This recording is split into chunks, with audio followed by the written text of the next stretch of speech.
Let's learn how to use negative sentences and questions in the past perfect tense. It's easier than you think, and super useful for storytelling and conversation. We form negatives with had not or hadn't plus past participle, and questions by inverting had plus subject plus past participle. Let's look at some clear examples. Example 1. I hadn't seen the movie before, so the ending was a big surprise.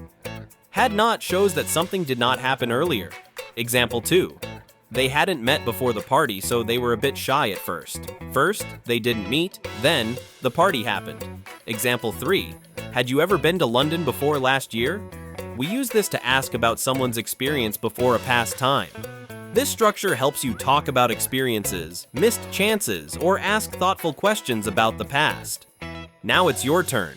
Make your own past perfect question or a negative sentence. What hadn't you done before last year?